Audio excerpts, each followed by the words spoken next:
Hello everyone, welcome to exam B.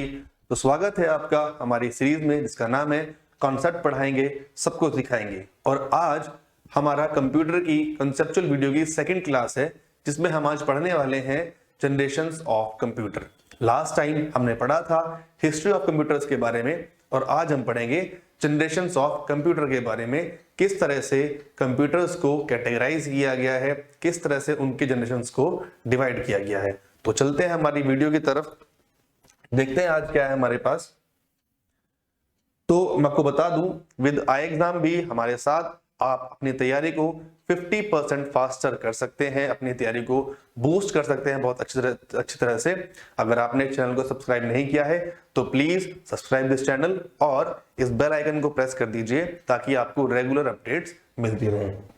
तो देखते हैं आज 5 जनरेशन ऑफ कंप्यूटर, जो हमारे पास कंप्यूटर की जनरेशन है 5 पार्ट्स में उनको या फिर 5 तरह से उनको डिवाइड किया गया है, कैटेगराइज किया गया है, जो है हमारी first, second, third, fourth and fifth. 5 तरह की हमारे पास जनरेशंस होती हैं।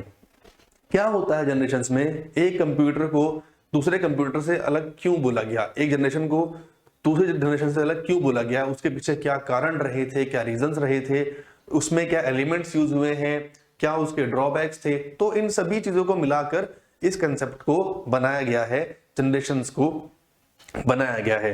तो देखते हैं यार, आप देख सकते हैं यहाँ पर ये 5 जनरेशन आपके सामने है, यहाँ first, second, third, fourth and fifth. इस तरह से चीजों का कंप्यूटर्स का इवॉल्वमेंट जो है वो हुआ है।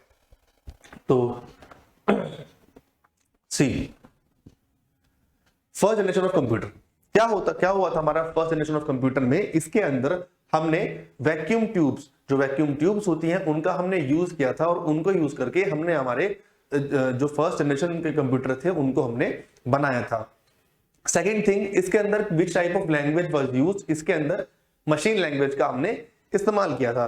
तो यही 2 पॉइंट्स हैं हमारे जो मोस्ट इंपॉर्टेंट पॉइंट्स हैं, जहां से हमें हर एक एग्जाम में क्वेश्चन देखने को मिल सकते हैं। तो वो है हमारा एक वैक्यूम ट्यूब्स और एक है हमारा मशीन लैंग्वेज। ओके, आगे पंच कार्ड्स भी इस जनरेशन के अंदर जो थे हमारे वो यूज हुए थे। अब आप देख सकते हैं इस तरफ, यहां पर आप ये इस तरह के, ये जो फिगर है ये वैक्यूम ट्यूब्स की है। ओके, वैक्यूम ट्यूब्स कुछ इस तरह की दिखती थी और इनको मिलाकर हमारा जो फर्स्ट जनरेशन के जो कंप्यूटर्स थे जो भी थे उनको बनाया गया था। ठीक है, आगे देखते हैं इसके बारे में। अब यहाँ पर इसको आप इसके फीचर्स बोल लीजिए या फिर आप इसको इसके ड्रॉबैक्स बोल सकते हैं हम इसको।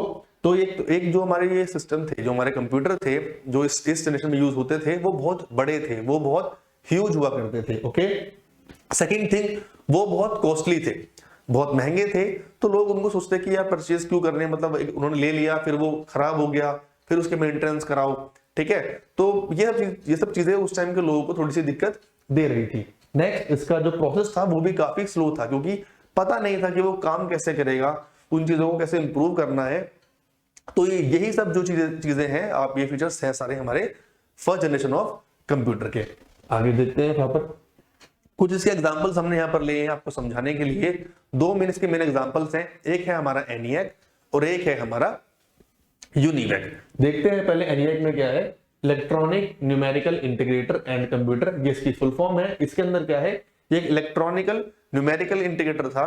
ठीक है, इस कंप्यूटर के अंदर हम क्या करते थे, ये हमारा फर्स्ट प्रोग्रामेबल और general purpose electronic digital computer था। यहां से भी कई बार एग्जाम में आपको क्वेश्चन देखने को मिल सकते हैं।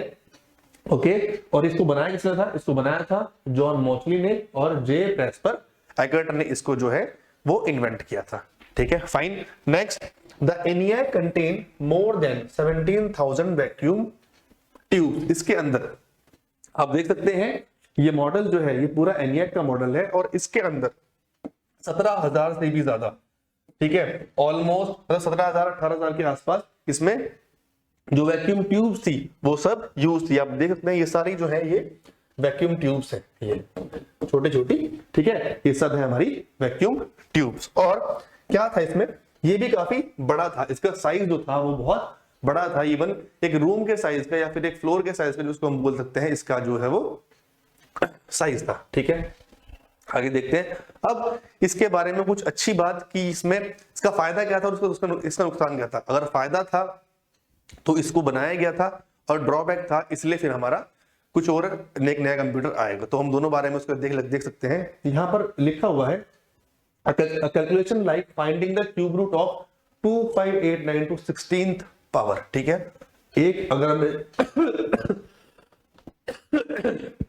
सॉरी अगर हमें 2589 अगर हमें क्यूब रूट निकालना है 16th पावर तक, तो ये उसको फ्रैक्शन ऑफ सेकंड्स में, ठीक है, मतलब बहुत ही कम टाइम में उसको ये जो है वो कर सकता है। ठीक है, in a whole second ENIAC could execute, ये एक साथ 5000 एडिशन 3% मल्टी, मतलब ये एक एग्जैक्ट तो नहीं है, बट इतना, अगर इतनी चीजें आपको ये सब कोई रफली आइडिया देने के लिए है कि अराउंड 5000 के आसपास इसमें एडिशन, 350 या 350 के आसपास इसमें मल्टीप्लिकेशन, तो मतलब इसका ये कि बहुत सारे कैलकुलेशन बहुत कम टाइम में कर सकता था। इसकी स्पीड जो थी वो इसका मेन इसका फायदा था इसकी स्पीड का। ठीक है, अब आते हैं इसके ड्रॉबैक के बारे में। इसका ड्रॉबैक जो था वो था इसकी प्रोग्रामिंग जो थी वो बहुत मुश्किल थी। इसको प्रोग्राम करना एक बार में वो बहुत ज्यादा लोगों को परेशान करता था कि इसको अब इसको हमें प्रोग्रामिंग करनी पड़ेगी, इसको हम कैसे करेंगे, इसकी वायरिंग होगी, हर एक प्रोग्राम के बाद इसको दोबारा से सेटल करना पड़ता था। तो ये सारी चीजें जो है ये इसकी वजह से ये इसका ड्रॉबैक था, और इसलिए इसको हमें रिप्लेस करना पड़ा। तो अब देखते हैं यूनिवैक के बारे में। यूनिवर्सल ऑटोमेटिक कंप्यूटर, ये है हमारा universal automatic computer.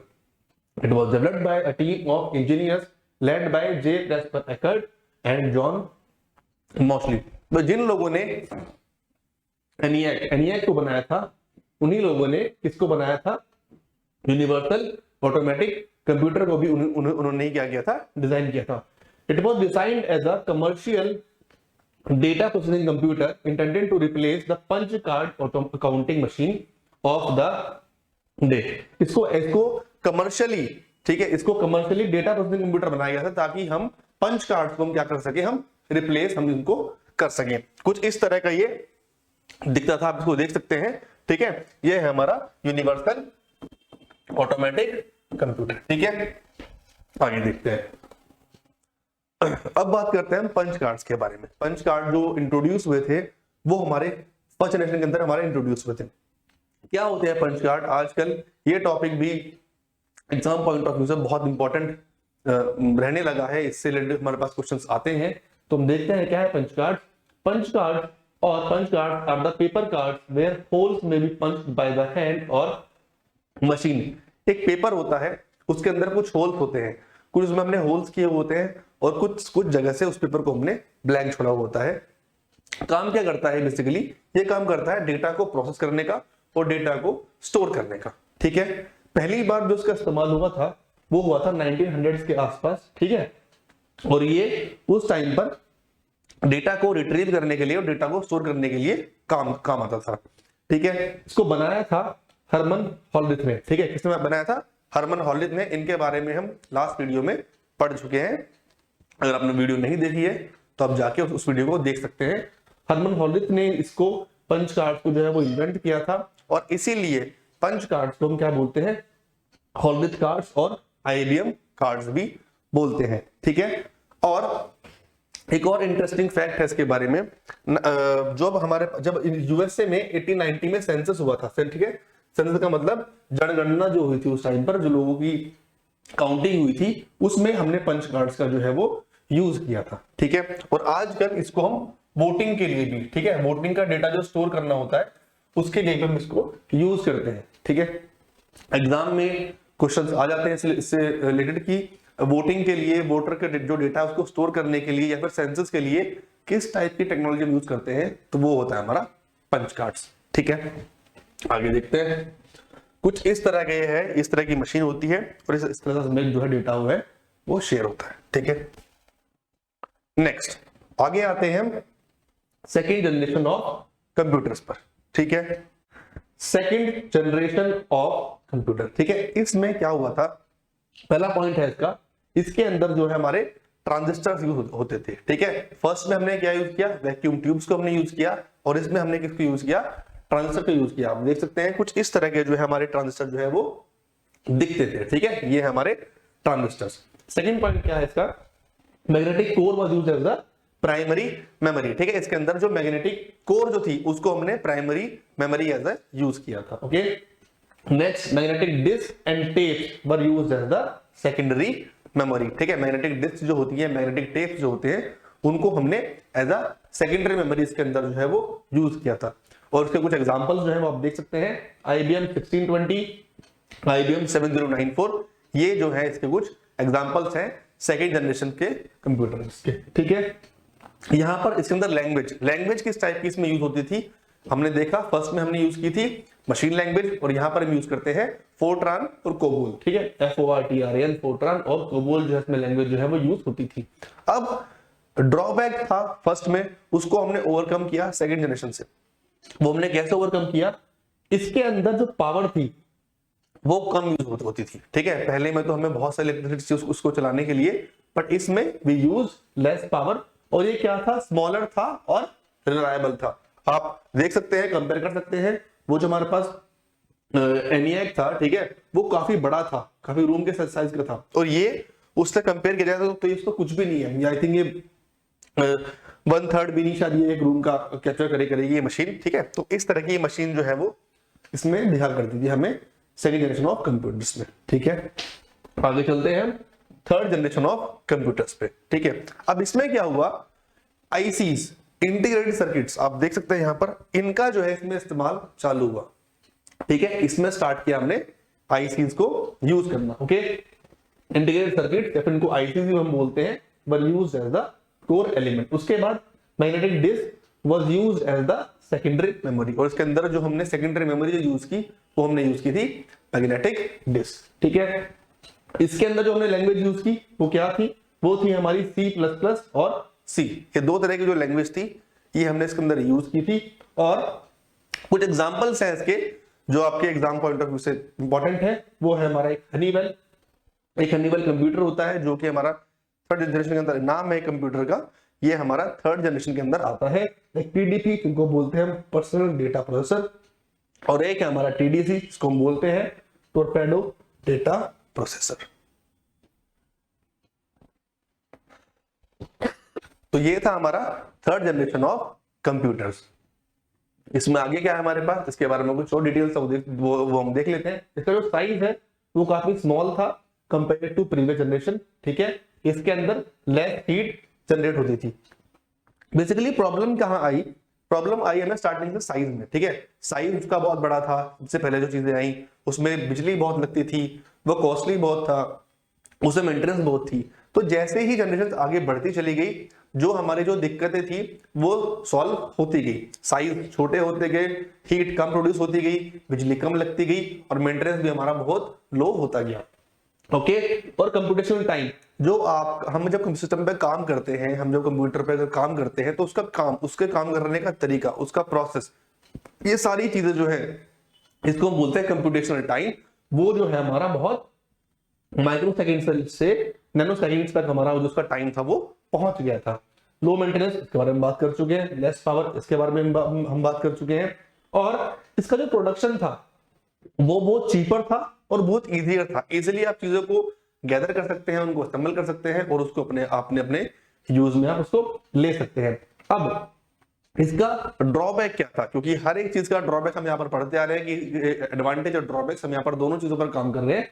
To manufacture IC chip high technology was required, और आईसी चिप्स को बनाने के लिए हमें बहुत ज्यादा हाई टेक्नोलॉजी की क्या थी, रिक्वायरमेंट थी। ओके, कुछ इस तरह के जो थे हमारे थर्ड जनरेशन कंप्यूटर जो है हमारे दिखा करते थे। आगे देखते हैं, बात करते हैं फोर्थ जनरेशन ऑफ कंप्यूटर्स के बारे में, ठीक है। अब इसमें क्या था, इसमें आए हमारे माइक्रो प्रोसेसर्स, ठीक है, इसमें हमारे क्या यूज हुए, माइक्रो प्रोसेसर हमारे इसमें यूज हुए थे। और आईसी जो इंटीग्रेटेड सर्किट थे उन्हीं का एक अपग्रेड वर्जन, जिसको हम बोलते हैं VLSIC, very large scale integrated circuit. आप देख सकते हैं very large scale integrated circuit, ये इसके अंदर क्या था, हमारा core element, as a core element हमारा इसमें यूज हुआ था। ओके, अब बात करें लैंग्वेज की, इसमें जो लैंग्वेज यूज होती है वो होती है हमारी 4GL, ठीक है, 4th जनरेशन लैंग्वेज को हम बोलते हैं। वो उस तरह की लैंग्वेज इसमें यूज हुई थी और उस टाइम पर इन लैंग्वेज का मतलब था डेटा को स्टोर करना, ठीक है, डेटा कैसे स्टोर हो सकता है, ठीक है। और ह्यूमन लैंग्वेज को मतलब कि हमारी भाषा में जैसे हम डेटा को ऐसे ही मुंह जुबानी याद कर लेते हैं चीजों को, ठीक है, तो यहां से हमारा जो डेटा का जो मैनेजमेंट इसको हम बोल सकते हैं वो हमारा स्टार्ट हो गया था, ठीक है। और इसमें हमारी बेसिकली लैंग्वेज वो थी हमारी SQL, ठीक है। SQL इसके अंदर जो है लैंग्वेज थी हमारी यूज होती थी।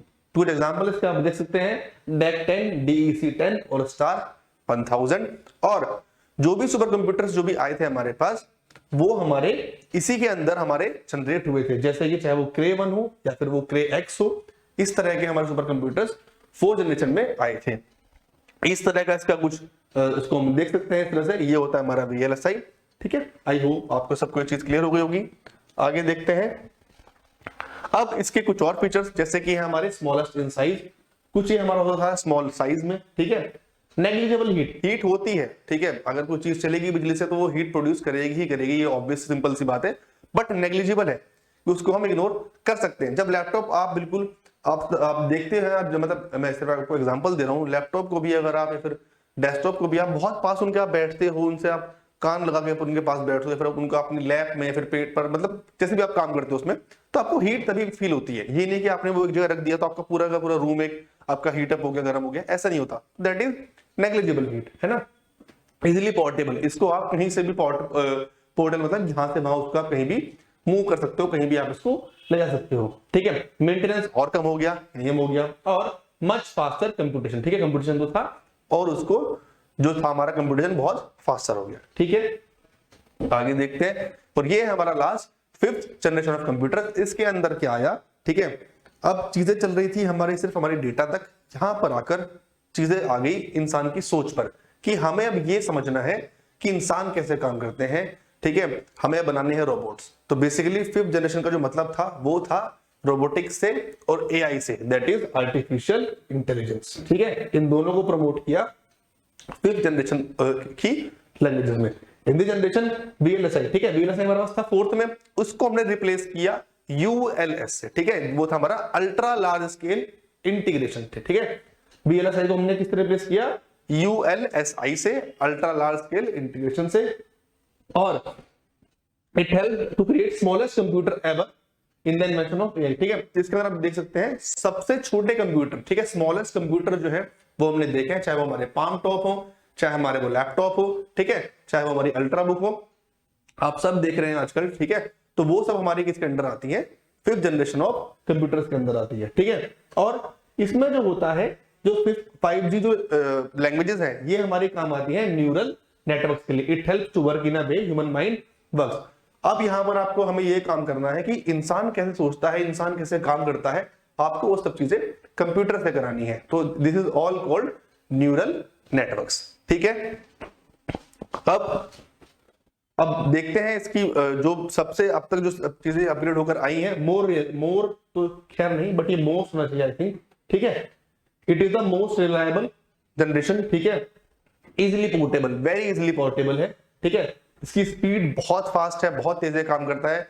यहाँ पर हम बात स्पीड से मतलब मेरा कैलकुलेशन से यहाँ पर नहीं है, एक कंप्यूटर कैसे काम करता है, उसकी स्पीड, ठीक है, कितने टैब्स उसमें ओपन है, कितनी विंडोज में ओपन है, और तब भी वो कैसे स्पीड से काम कर रहा है, ये सब हमारी उस चीज में मैटर करती है। वायरलेस आ हो गई चीजें आजकल, ठीक है, गेम प्लेइंग, ठीक है, फेस रिकग्निशन, न्यूरल नेटवर्क्स, ठीक है, फेस रिकग्निशन आप फेस से अपने लॉक कर सकते हैं, अनलॉक कर सकते हैं, फिंगरप्रिंट आ गया आजकल। तो ये सारी चीजें हमारी 5th जनरेशन के अंदर आ चुकी हैं। और इसके कुछ एग्जांपल्स हैं, डेस्कटॉप, लैपटॉप, नोटबुक और क्रोमबुक, ये सब इसके कुछ एग्जांपल्स हैं, ठीक है। तो फ्रेंड्स ये था हमारा जनरेशन ऑफ कंप्यूटर, ठीक है। अगर आपको वीडियो अच्छी लगी हो तो उसको लाइक कीजिए, शेयर कीजिए, हमारी सीरीज को आप देखते रहिए। रोज 11 बजे हमारी सीरीज आती है, ताकि जिसमें हम आपके कंसेप्ट्स को क्लियर कराते हैं, जो आपके सभी एग्जाम पॉइंट ऑफ व्यू से बहुत ही ज्यादा हेल्पफुल रहने वाले हैं, ठीक है। इस चैनल को सब्सक्राइब कर लीजिएगा। कोई क्वेरी हो आपकी, आप कमेंट बॉक्स में लिख सकते हैं, मैं ट्राई करूंगा वहां आपके रिप्लाई करने की। और आपको किसी भी कोर्स से रिलेटेड, किसी भी एग्जाम से रिलेटेड कोई भी प्रॉब्लम है, आप हमें मेल कर सकते हैं, आप हमें कॉल कर सकते हैं, और please do visit our website. हमारे मॉक फ्री है, ठीक है। तो मिलते हैं तब तक अपनी पढ़ाई कीजिए, अच्छे से पढ़िए, और मिलते हैं अपनी नेक्स्ट वीडियो में। तब तक के लिए टेक केयर।